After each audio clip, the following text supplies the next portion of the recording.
Okay. Madison, good morning. Hi. This is pretty exciting to get a chance to talk to you about Christlike character.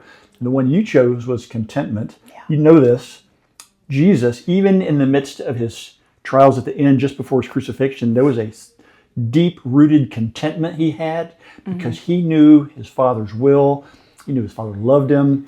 He knew who he was. But it wasn't based on his circumstances at all.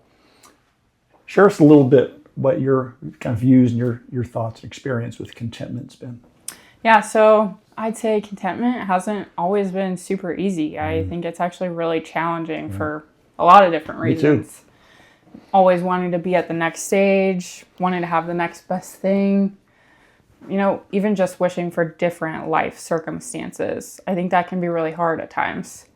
And I feel like the most of the time when I'm discontent is when my eyes are so focused on what I want, but not necessarily the blessings that I have.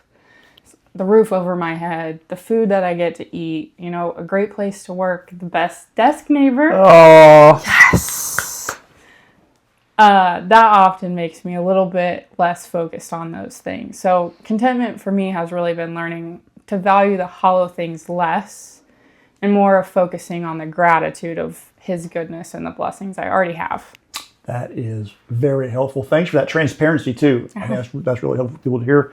You know, life is going to continue to kind of kick the slats out from under us at times. What does that do to your contentment when something comes out of left field? Yeah, so good question, because life isn't always picture perfect. I think a lot of times it's not picture perfect. So one of the verses that really focuses on that is Philippians 4:11 through 13. Oh yeah. More specifically, Philippians 4:13. So I can do all things through Christ who strengthens me. I know. It's the verse of all verses.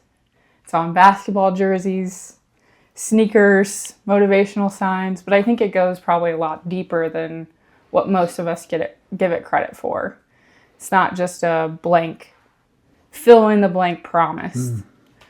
I think it's rather a promise of focusing on God and the contentment you have in Him, regardless of outside circumstances that we can't change. So I think when things get tough, the contentment relies in God and what He provides in the trust and faith and hope. Amen. So it comes from what He provides, not what our circumstances are. Yeah, you got it. Yeah, very helpful. Thank you for sharing that today. Thank you.